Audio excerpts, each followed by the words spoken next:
Hello বন্ধুরা, কেমন আছো তোমরা সবাই? আশা করছি বেশ ভালো আছো। আমি আফসারা হক তোমাদের সবাইকে স্বাগত জানাচ্ছি GoG8-এ।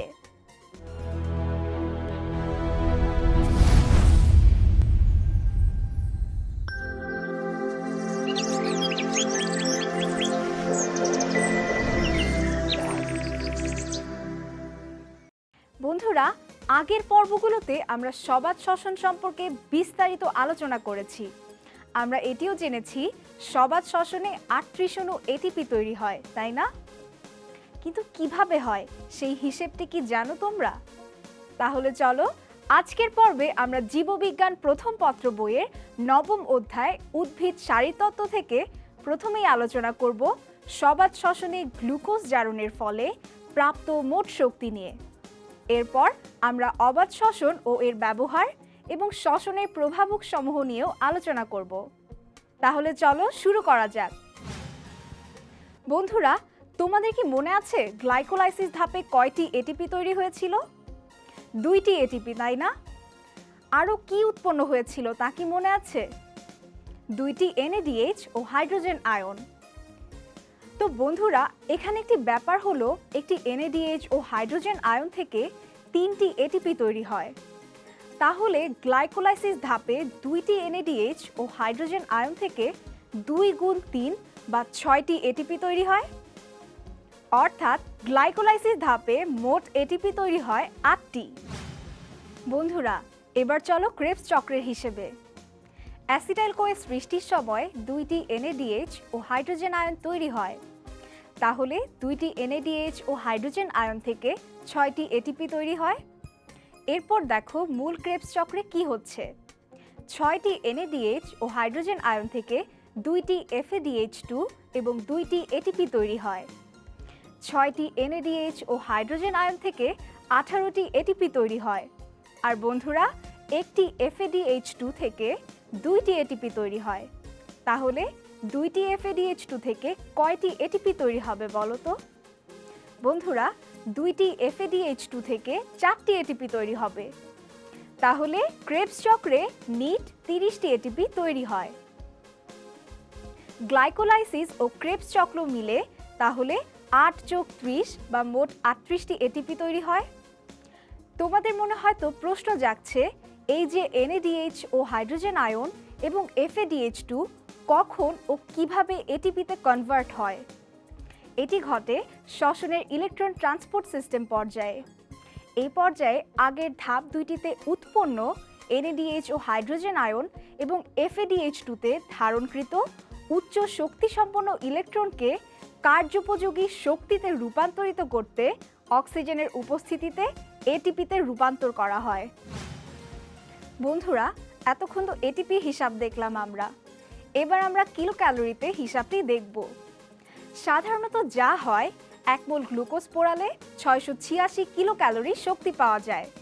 কিন্তু বায়োলজিক্যাল সিস্টেমে কি হয় দেখো, একটি এটিপি থেকে 10 কিলো ক্যালোরি শক্তি পাওয়া যায়। অর্থাৎ 38 এটিপি এর জন্য আমরা পাবো 380 কিলো ক্যালোরির মতো শক্তি। কিন্তু পাওয়ার কথা ছিল 686 কিলো ক্যালোরি। অর্থাৎ দেখা যাচ্ছে গ্লুকোজ অণুর প্রায় 40% মতো শক্তি সবাত শোষণে পাই। এবার আমরা আরেক ধরনের শ্বসন নিয়ে আলোচনা করব, যেখানে মুক্ত অক্সিজেনের কোনো প্রয়োজন হয় না। এটি হলো অবাত শ্বসন। এই শ্বসন প্রক্রিয়ায় অক্সিজেনের অনুপস্থিতিতে 2টি পর্যায়ে সম্পন্ন হয়। বন্ধুরা, প্রথম পর্যায়টি হলো গ্লাইকোলাইসিস এবং দ্বিতীয় পর্যায়টি হলো পাইরুভিক অ্যাসিডের অসম্পূর্ণ জারণ। তোমরা স্ক্রিনে যে বিক্রিয়াটি দেখতে পাচ্ছ, তোমরা কি জানো এটি কিসের বিক্রিয়া? এটি হলো অবাত শ্বসনের বিক্রিয়া। এখানে দেখো গ্লুকোজ এনজাইমের ক্রিয়ায় ভেঙে ইথানল, কার্বন ডাই অক্সাইড ও 20 কিলো ক্যালোরি শক্তি উৎপন্ন হচ্ছে। আর তোমরা কি খেয়াল করেছো, এখানে কিন্তু অক্সিজেনের কোনো প্রয়োজন পড়েনি। সবাত শ্বসনের গ্লাইকোলাইসিস পর্যায়ের মতোই অবাত শ্বসনের গ্লাইকোলাইসিস সম্পন্ন হয়। অবাত শ্বসনের গ্লাইকোলাইসিসে 1 অণু গ্লুকোজ থেকে 2 অণু পাইরুভিক অ্যাসিড, 2 অণু এটিপি এবং 2 অণু NADH ও হাইড্রোজেন আয়ন উৎপন্ন হয়।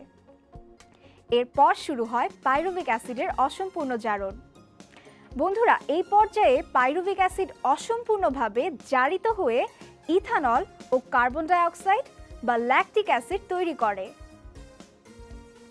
অবাধ শ্বসনের এই পর্যায়টি আবার দুই রকমের হতে পারে। একটি হলো অ্যালকোহল ফার্মেন্টেশন, যেখানে ইথানল সৃষ্টি হয়, আর আরেকটি হলো যেখানে ল্যাকটিক অ্যাসিড সৃষ্টি হয়। বন্ধুরা, অ্যালকোহল ফার্মেন্টেশন প্রক্রিয়াটি ব্যাকটেরিয়া ও ইস্ট কোষের শ্বসনে দেখা যায়। তোমরা বিক্রিয়াটি খেয়াল করো। এখানে প্রথমে পাইরুভিক অ্যাসিড কার্বক্সিলেজ এনজাইমের ক্রিয়ায় কার্বন ডাই অক্সাইড ত্যাগ করে এবং 2 কার্বন বিশিষ্ট অ্যাসিটালডিহাইড উৎপন্ন করে। বন্ধুরা, এরপর কি হয় দেখো। ডিহাইড্রোজেনেজ এনজাইমের ক্রিয়ায় NADH2 থেকে 2টি হাইড্রোজেন স্থানান্তরিত হয়ে অ্যাসিটালডিহাইড ইথানলে পরিণত হয় এবং অবাধ শ্বসন সম্পন্ন হয়। আর বন্ধুরা, প্রাণীর পেশিকোষ এবং কিছু ব্যাকটেরিয়ার কোষে গ্লাইকোলাইসিসের পর ল্যাকটিক অ্যাসিড সৃষ্টি হয়। এক্ষেত্রে কি হয় দেখো। ল্যাকটিক ডিহাইড্রোজেনেজ এনজাইমের ক্রিয়ায় পাইরুভিক অ্যাসিড NADH2 থেকে হাইড্রোজেন গ্রহণ করে ল্যাকটিক অ্যাসিডে পরিণত হয়। আর খেয়াল করে দেখো, এখানে ল্যাকটিক অ্যাসিড সৃষ্টির সময় কোনো কার্বন ডাই অক্সাইড কিন্তু উৎপন্ন হয়নি। বন্ধুরা, যখন অনেক বেশি পরিশ্রম করা হয় বা ব্যায়াম করা হয় তখন কি হয় জানো। তখন পেশিকোষে অনেক অনেক ল্যাকটিক অ্যাসিড উৎপন্ন হয়, আর তখন কিছু সময়ের জন্য পেশি অবসাদগ্রস্ত হয় এবং আমরা ক্লান্তি অনুভব করি। এটি হলো পেশির ক্লান্তি। কিছু সময় পর এই অবসাদ কেটে যায়, কারণ তখন পেশিকোষে সৃষ্ট ল্যাকটিক অ্যাসিড নির্গত হয়ে যায়।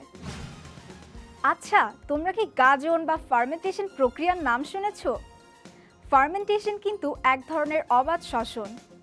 সাধারণত এই প্রক্রিয়া কতগুলো ছত্রাক, ব্যাকটেরিয়া ও অণুজীবে দেখা যায়। এই প্রক্রিয়ার রাসায়নিক সমীকরণটি দেখো। জাইমেজ এনজাইমের ক্রিয়ায় এখানে গ্লুকোজ থেকে ইথানল, কার্বন ডাই অক্সাইড ও কিছু শক্তি উৎপন্ন হচ্ছে। এক্ষেত্রে শ্বসনিক বস্তুগুলো কি হবে বলতে পারো? বন্ধুরা, গ্লুকোজ এখানে সরাসরি শ্বসনিক বস্তু হিসেবে কাজ করে, আর অন্যান্য মনোস্যাকারাইড প্রথমে গ্লুকোজে পরিণত হয় আর এরপরে শ্বসনে প্রবেশ করে। এছাড়াও ফ্যাট, প্রোটিন এগুলো শ্বসনে প্রবেশ করে, কিন্তু এরা সরাসরি শ্বসনিক বস্তু হিসেবে কাজ করতে পারে না। অবাধ শ্বসন আমাদের জন্য অনেক গুরুত্বপূর্ণ, কারণ বিভিন্ন শিল্পে অবাধ শ্বসন বা ফার্মেন্টেশনের ব্যাপক ব্যবহার দেখা যায়। যেমন পাউরুটি শিল্পে অবাধ শ্বসন অনেক গুরুত্বপূর্ণ। পাউরুটি তৈরির সময় ময়দার সাথে ইস্ট মেশানো হয়, আর ওই ইস্টে প্রথমে হাইড্রোলাইসিস এবং পরে অ্যালকোহলিক ফার্মেন্টেশন ঘটে। এর ফলে কার্বন ডাই অক্সাইড গ্যাসের কারণে ময়দার যে দলা প্রস্তুত করা হয় সেটি ফুলে ফেপে ওঠে। চুলায় বসালে চুলার আগুনের তাপে কার্বন ডাই অক্সাইডের বুদবুদগুলো প্রসারিত হতে হতে একসময় ফেটে যায় এবং ময়দার দলাগুলো স্পঞ্জি পাউরুটিতে পরিণত হয়। মদ শিল্পে ইস্ট ব্যবহার করে আঙ্গুর, আপেল ইত্যাদি ফল থেকে মদ তৈরি করা হয়।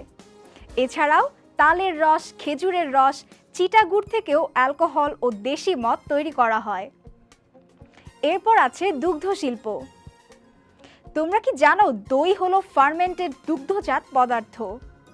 ফার্মেন্টেশন প্রক্রিয়ায় ল্যাকটিক অ্যাসিড ব্যাকটেরিয়া কয়েক ঘন্টার মধ্যে দুধকে দইয়ে পরিণত করে। আবার একইভাবে আরও জটিল প্রক্রিয়ায় পনিরও তৈরি করা হয়। বন্ধুরা, এরপর আছে ওষুধ শিল্প। ওষুধ শিল্পে অবাধ শ্বসন অনেক ভূমিকা রাখে। যেমন ফার্মেন্টেশন প্রক্রিয়ার সাহায্যে বিভিন্ন প্রকার অ্যান্টিবায়োটিক তৈরি করা হয়। পেনিসিলিন, স্ট্রেপ্টোমাইসিন, টেট্রাসাইক্লিন ইত্যাদি অ্যান্টিবায়োটিক বিভিন্ন ছত্রাক ও অ্যাক্টিনোমাইসিটিসের ফার্মেন্টেশন ক্রিয়ায় তৈরি করা হয়। এরপর আছে ভিনেগার উৎপাদন।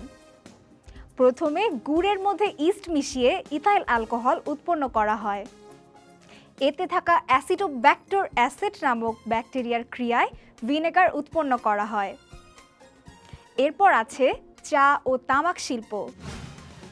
চা ও তামাক শিল্পে ব্যাসিলাস মেগাথেরিয়াম নামক ব্যাকটেরিয়া ব্যবহার করে চা ও তামাক গাছের পাতাকে সুগন্ধ ও রুচিকর করা হয়। পাটের তন্তু নিষ্কাশনে ক্লস্ট্রিডিয়াম বিউটিরিকাম নামক ব্যাকটেরিয়ার ফার্মেন্টেশন ক্রিয়ায় পাটের তন্তু নিষ্কাশন করা হয়। চর্মশিল্পে চামড়া থেকে পশুর লোম উঠিয়ে ফেলার জন্য এবং চর্বি ও অন্যান্য টিস্যু আলাদা করার জন্য বিশেষ ধরনের ব্যাকটেরিয়া ব্যবহার করা হয়। বন্ধুরা, এরপর আছে ল্যাকটিক অ্যাসিড উৎপাদন। ল্যাক্টোব্যাসিলাস ব্যাকটেরিয়ার ফার্মেন্টেশন প্রক্রিয়ায় ল্যাকটিক অ্যাসিড উৎপন্ন করা হয়। এরপর আছে অ্যামিনো অ্যাসিড উৎপাদন। অ্যামিনো অ্যাসিড উৎপাদনের ক্ষেত্রে ফার্মেন্টেশন পদ্ধতিতে বহু অ্যামিনো অ্যাসিড বাণিজ্যিক ভিত্তিতে উৎপাদন করা হয়, যেমন ইকোলাই ব্যবহার করে অ্যামিনো অ্যাসিড উৎপাদন করা হয়। এছাড়া এনজাইম উৎপাদনে বিভিন্ন ব্যাকটেরিয়া ব্যবহার করা হয়, যেমন ব্যাসিলাস সাবটিলিস। এই ছিল সবাত শ্বসনের গুরুত্ব। এবার আমরা শ্বসনের প্রভাবকসমূহ সম্পর্কে জানব। শ্বসনের বাহ্যিক প্রভাবকগুলোর মধ্যে রয়েছে তাপমাত্রা। তাপমাত্রা 0 থেকে 30 ডিগ্রি সেলসিয়াস পর্যন্ত বাড়ার সাথে সাথে শ্বসন হারও বাড়তে থাকে। আর তাপমাত্রা 45 ডিগ্রি সেলসিয়াসের উপর গেলে হার অনেক কমে যায়। এরপর আছে অক্সিজেন। অক্সিজেনের ঘনত্ব 3%-এর নিচে নেমে গেলে শ্বসন হার কমতে থাকে। আরও একটি বাহ্যিক প্রভাবক হলো পানি। এরপর আছে আলো এবং সর্বশেষ আছে কার্বন ডাইঅক্সাইড। কার্বন ডাইঅক্সাইডের ঘনত্ব বেড়ে গেলে শ্বসন হার কমে যায়। বন্ধুরা, তাহলে চলো শ্বসনের অভ্যন্তরীণ প্রভাবকগুলো দেখে নেই। জটিল খাদ্যদ্রব্য, উৎসেচক, কোষের বয়স, কোষস্থ অজৈব লবণ, কোষ মধ্যস্থ পানি এবং মাটিস্থ অজৈব লবণ। বন্ধুরা, চলো এবার শ্বসনের গুরুত্ব জানার মাধ্যমে আমাদের আজকের আলোচনা শেষ করি। শ্বসনের গুরুত্বগুলো হলো জীবদেহে শক্তি সরবরাহ, খাদ্য প্রস্তুত, খনিজ লবণ পরিশোষণ, কোষ বিভাজন ও দৈহিক বৃদ্ধি, এনজাইম ও জৈব অ্যাসিড উৎপাদন, বায়ুমণ্ডলে কার্বন ডাইঅক্সাইড ও অক্সিজেনের ভারসাম্য রক্ষা, শিল্পের ব্যবহার, বেকারি ও দুগ্ধজাত শিল্পে ব্যবহার। তো বন্ধুরা, আমাদের আজকের আলোচনা এই পর্যন্তই। আজকের পর্বের মধ্য দিয়ে শ্বসন নিয়ে আমাদের আলোচনা শেষ হলো। আশা করছি এই পর্বগুলোর মধ্য দিয়ে তোমরা অনেক কিছু শিখতে পেরেছো। আগামী এপিসোড দেখার আমন্ত্রণ জানিয়ে আজকে এখানেই বিদায় নিচ্ছি। আর সেই পর্যন্ত তোমরা সবাই ভালো থেকো, সুস্থ থেকো এবং অবশ্যই গোজিয়েটের সাথেই থেকো।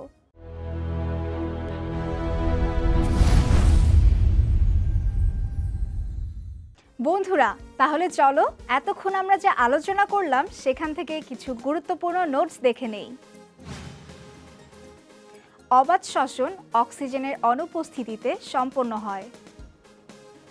অবাত শ্বসনে 20 কিলো ক্যালোরি শক্তি উৎপন্ন হয়। গাজন প্রক্রিয়ায় কোনো কার্বন ডাইঅক্সাইড উৎপন্ন হয় না। অবাত শ্বসনে গ্লুকোজ সরাসরি শ্বসনিক বস্তু হিসেবে কাজ করে।